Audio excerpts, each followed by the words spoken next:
जब मैं इन खूबसूरत से फूलों को देखती हूँ तो मन खुश हो जाता है, जिनमें ढेरों कलियां बनी हुई है और बहुत सारे फूल भी खिलने लगे हैं। नमस्कार दोस्तों, मैं हूँ जयंती और आप देख रहे हैं जिमीज जंगल गार्डन। 2 महीने पहले ही इन पौधों को मैंने लगाया था, गुलदाउदी को थोड़े से पहले, और ये जो पिटूनिया के प्लांट आप देख रहे हैं इसे मुझे याद है 15 नवंबर को मैंने लगाया था। अभी सिर्फ 2 ही महीने हुए हैं और देखिए पौधे कितने हेल्दी ग्रो हुए हैं। ढेरों कलियां बनी हुई है और कुछ में तो फूल भी खिलना शुरू हो गए हैं। बिल्कुल छोटे छोटे से मैं इन्हें नर्सरी पॉट में मैंने इन्हें ग्रो किया हुआ है, जो काफ़ी हल्के भी होते हैं और इन विंटर के फूलों के लिए बहुत अच्छे भी होते हैं। थोड़ी सी केयर, थोड़ी सी फर्टिलाइजर और इतने सुंदर से फूल आपको देखने को मिलेंगे। सर्दियों के आप जो भी फूल लगाते हो, लेकिन पिटूनिया मुझे लगता है सबसे बेस्ट होता है, क्योंकि ये जो अभी जनवरी से खिल रहा है ये फरवरी मार्च अप्रैल तक थोड़े बहुत खिलते रहते हैं। इसमें कलियां बार बार बनती रहेगी, जितना फूल को, सूखे फूल को अब हटाते जाएंगे नई नई कलियां बनेंगी और फूल खिलते रहेंगे।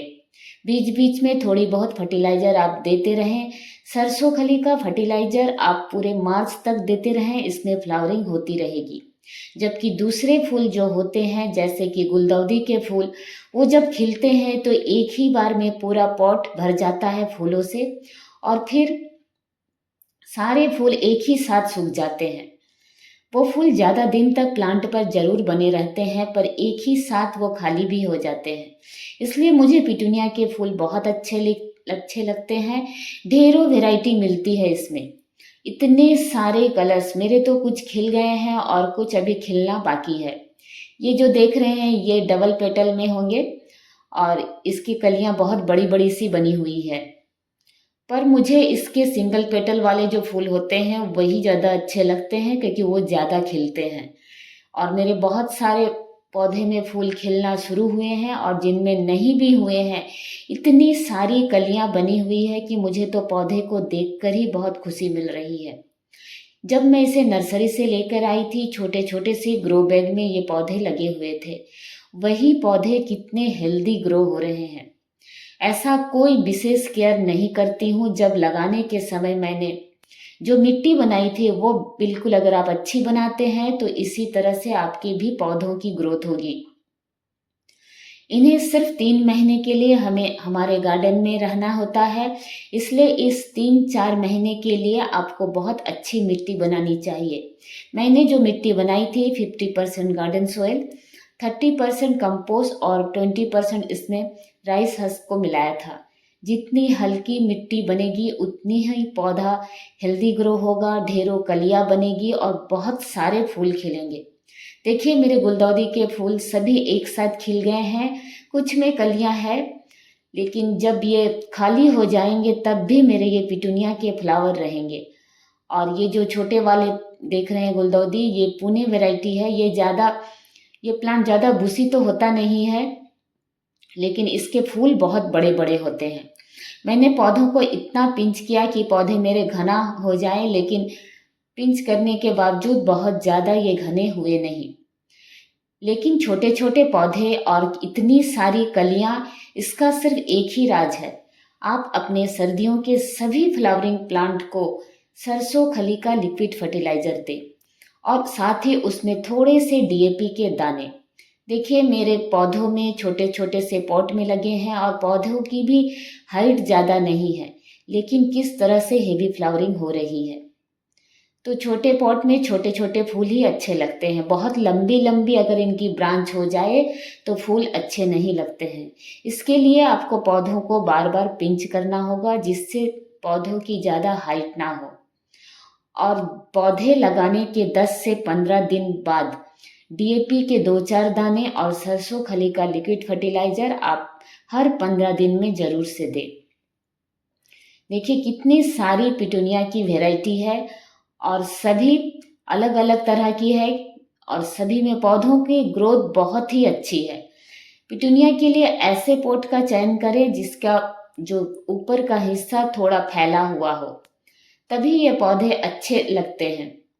मुझे उस तरह के पॉट तो मिले नहीं, लेकिन इसमें भी पौधों की ग्रोथ बहुत अच्छी है और इन पौधों को अच्छी धूप मिले तभी इतनी अच्छी फ्लावरिंग होती है। फूल का मतलब ही होता है, फूल और फल दोनों को धूप अच्छी चाहिए।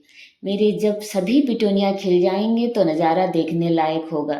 देखिए, हर फूल का कलर अलग है एक दूसरे से।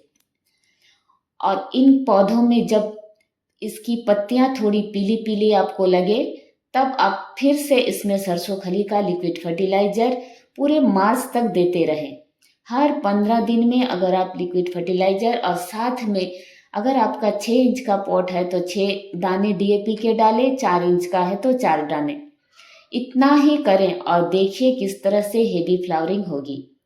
अगर आप सिर्फ ऑर्गेनिक करते हैं तो अच्छी बात है, लेकिन इतने सुंदर फूलों के लिए आपको थोड़ी बहुत केमिकल फर्टिलाइजर की भी ज़रूरत पड़ेगी।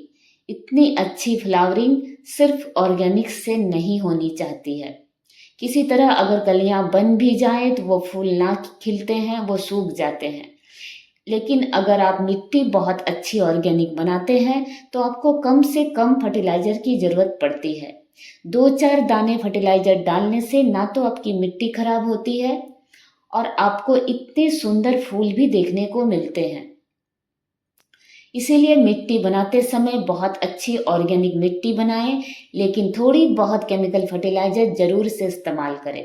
देखिए, मैं इस तरह से पूरी सर्दियां यानी मार्च तक मैं इसमें सरसों खली हमेशा भिगोती रहती हूँ और इसमें से सिर्फ 1 मग मैं सरसों खली का लिक्विड लूँगी और उसे एक बाल्टी पानी में उसे मिलाकर फिर उसमें डीएपी के कुछ दाने डाल दूँगी। जब वो अच्छी तरह घुल जाएगा, मैं अपने सभी पौधों में उसे थोड़ा थोड़ा डालूँगी। इतना ही करती हूँ, ऐसा कोई खास मेहनत नहीं करती हूँ। लेकिन देखिए, ये पौधे आपको मेहनत नहीं कराएंगे, लेकिन हाँ, आपको बिजी जरूर रखते हैं। हर वक्त इनके ऊपर आपको निगरानी रखनी पड़ती है, कहीं कोई पेस्ट का अटैक तो नहीं हुआ, किस पौधे को पिंचिंग करना है, ये सब आपको समय समय पर करते रहना होगा। तभी आपका पौधा इतना घना, इतना खूबसूरत होगा। इनके साथ आप सारा दिन भी गुजार लें तो आपको थकान महसूस नहीं होगी, लेकिन ये सारे दिन आपको बिजी रखेंगे। इतना उलझा देते हैं ये अपने आप में आपको। ये सुंदर से पौधे फूल ना खिले तब भी इनकी कलियां और इनकी इन ग्रोथ को देखकर मुझे बहुत खुशी मिलती है। इसकी हरियाली भी देखने लायक है और जब फूल खिले तो और भी सुंदर लगते हैं। हर फूल एक दूसरे से अलग है। अगर आप पिटूनिया नहीं लगाते हैं तो ज़रूर से लगाइए। ये सर्दियों का सबसे खूबसूरत फूल है क्योंकि ये ज़्यादा लंबे समय तक हमारे गार्डन में बना रहता है। थोड़ा सा फर्टिलाइजर और इतना सुंदर आपके गार्डन में ये फूल खिलते हैं, तो फिर ज़रूर से इस्तेमाल करें। सर्दियों के सभी फूलों के लिए सबसे पावरफुल फर्टिलाइजर में एक होता है सरसों की खली और डीएपी के दाने। थोड़ी सी डीएपी के दाने डालिए और आपके गार्डन भी फूलों से भर जाएगा। अगर आपको मेरे ये वीडियोस पसंद आते हैं तो प्लीज़ मेरे चैनल को लाइक, शेयर और सब्सक्राइब करना ना भूलें। और आप भी चाहते हैं कि आपके गार्डन में सर्दियों में इसी तरह फूलों की बरसात हो तो थोड़ी बहुत केमिकल फर्टिलाइजर का इस्तेमाल आप भी कर सकते हैं। डीएपी के 2-4 दाने, साथ में सरसों खली का लिक्विड फर्टिलाइजर। अपने सभी पौधों में, सभी फ्लावरिंग जो वेजिटेबल प्लांट, सभी में आप सरसों खली का इस्तेमाल करें। इससे अच्छा दूसरा कोई फर्टिलाइजर सर्दियों के पौधों के लिए होता ही नहीं है। वीडियो देखने के लिए आप सभी का धन्यवाद।